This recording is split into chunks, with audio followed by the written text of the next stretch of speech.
ఎన్నికల్లో ఓటు అయితే వేసింది. మరి ఇలా ఏమైంది పరిస్థితి? 100 రోజుల్లో అన్ని చేస్తామని చెప్పిండ్రు. బుద్ధిమంతులు అనుకొని చెప్పి మీరేమో సద్దులు కట్టిండ్రు. వాళ్ళేమో గద్ద మీద కూర్చున్నారు. 100 రోజులు పోయినాయి. ఇవాళ 900 రోజులు దగ్గరకు వచ్చింది. 2.5 ఏళ్ళు అయిపోయింది. ఏమైందిరా అయ్యా రైతు డిక్లరేషన్ అంటే? ఇవాళ ఊ లేదు, ఉప్పు రాయి లేదు, ఎక్కడ సడి లేదు, సప్పుడు లేదు. ఎన్నికలకు ముందేమో వరాల వాన కురిపించిండ్రు. ఇవాళ మాత్రం దున్నపోతు మీద వాన పడ్డట్టే మాట్లాడిన ఒక్క మాట లేదు. ఒక్కటంటే ఒక్కటి వాళ్ళు ఇచ్చిన హామీ 34 హామీలు ఇస్తే డిక్లరేషన్లో ఒక్కటంటే ఒక్కటి కూడా అమలు కాలే. అయిందా కాదా మీరే చెప్పాలని చెప్పి నేను కోరుతా ఉన్నా. ఎకరానికి రాహుల్ గాంధీ చెప్పినట్టు ఎకరానికి 15,000 రూపాయలు వస్తున్నాయా? వస్తున్నాయా లేవా? గట్టిగా చెప్పాలి.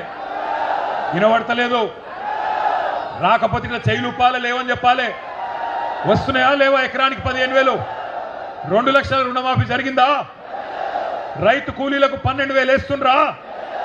అన్ని పంటలకు బోనస్ వస్తుందా? అన్ని పంటలు కొంటుండ్రా? కౌలు రైతుకు ఎకరానికి 14,000 వస్తుందా? వినబడతలేదు. సప్పుడు తగ్గింది. పంటల బీమా పథకం వచ్చిందా? అసైన్డ్ రైతులకు పట్టాలు ఇచ్చిండ్రా? 34 హామీలలో ఒక్కటన్నా అమలైందా? 4 ఏళ్ల తర్వాత రైతు బతుకు బాగుపడ్డదా చెడిపోయిందా?